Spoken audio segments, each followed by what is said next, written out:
We've discussed many times in the past the fact that if you expect the quarterback of the team to essentially be manager on the shop floor, part of the executive team that gets the message across to the players, there's a certain consideration that he is owed when it comes to management decisions. Yeah. So, how much did Josh Allen know about the fact that Stephon Diggs was being traded? Here's Beane on that question from yesterday. I have not talked to him since the move. Josh and I have a pretty regular conversation on things, and I think it's important for me to make sure if I think something could happen to make sure he's not blindsided. And so I would, without going into the discussion with Josh when the last time we spoke was I did alert him that, there had been some inquiries and it wasn't 100% off the table. So and again, this is all being filtered through the things that Brandon Beane believes he can say publicly and the things he knows that he doesn't think he can say publicly. Right. There are dualities to this life when you're talking about everything you say is going to be scrutinized for anything that can be used against you. Yeah. The truth sometimes gets massaged, to say the least. It's possible they were keeping Josh Allen apprised every step of the way, and why wouldn't they? Because I feel like this is about, as we were saying earlier, the remaining years of Josh Allen's prime. We're going to remake this team so that he can lead. And any impediments to him leading the team are going to be cleared out. And to the extent that Stephon Diggs was an impediment to Josh Allen taking over this team, guys who saw the gestures that were made on that snowy day in Buffalo when they lost to the Bengals and who might have been influenced by that, those guys are gone. Diggs is the one, and he's gone. This is Josh Allen's team. You lead him or you follow him. He will lead you. And this is our effort to try to take this great talent that we have and parlay it into at least a Super Bowl appearance. Hopefully a Super Bowl win from the perspective of the Bills fans that have been waiting forever for that day to come. But first you got to get back there. It was just a given they're going to get back there with Josh Allen. They haven't gotten farther than the divisional round since what? What year did they lose to the Chiefs in the AFC Championship? Was that 2020? Yeah. They haven't gotten back to that game since 2020. Right, yeah, 2020 they were there. 2021 was the great game in the divisional round with the overtime not getting the ball. 2022 was the Bengals loss, and 2023 was the Chiefs loss again. So, you're right. And I think you're right about, your assessment there. They're making sure, hey, there's a leader of the team. He's the guy. There was a guy that, maybe was – affecting that leadership and how the team works framed. And we talk about that all the time, right? Teams want their quarterback, and especially when it's Josh Allen, they want him to be, wise man said once, Sergeant General, right? They want him to be the Sergeant General and be the guy that's totally in charge there. And yeah, this was affecting that. Let alone, I think it was affecting the harmony of the locker room and the organization as well. And I think that's what Buffalo is telling you, with this move, that they just weren't willing to risk that anymore with Stephon Diggs, right? And then, yes, of course Josh Allen knows what's going on. One, it was from both sides, like I said. Diggs was done. He wanted out. The Bills wanted him out too. So I'm sure he had a pretty good inkling from either side there that something was going to happen. And good by them to kind of keep him in the loop. They should, like you said.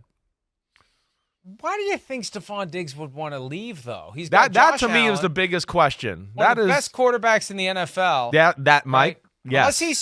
Unless he sees C.J. Stroud as moving in that direction, based upon what he did last year. Yeah. I know he is, right? But Mike, I'm glad you brought that question up because that is the thing I texted a lot of people in football when I was having this conversation yesterday. We'd go through it. And then I would always kind of go, what I don't understand is why does Diggs not want to be there so bad? What was the end of it for him that just made it, I got to get the hell out of there? That to me is, that's the $1 million question because, like we talked about earlier in the show, nobody's had the ball thrown to them more since he's been there in Buffalo, right? They've had great success. He's got a talented quarterback. That doesn't happen often. So that is the side of the story that I would love to know where it went wrong in his eyes that he just couldn't take it anymore either. And my guess would be that bizarre series of developments last June at the mandatory minicamp was where they all decided there's a shelf life here. And remember at the time, we talked about the possibility of him being traded, and it was after June 1. So the cap consequences would have been the exact same, $31 million this year. And it was a given back then, they'll never do that. They're not going to trade him now. They'll trade him after June 1 next year if they're going to do something. They're not going to do it now. They can't have that $31 million dead cap charge next year. And that's exactly what they ended up taking. And I think what they decided in the aftermath of that weirdness, let's just get through this season. Let's give it our best effort. And once they got into the season, and I think, they started so poorly, they were disappointing. It looked like they weren't going to make the playoffs.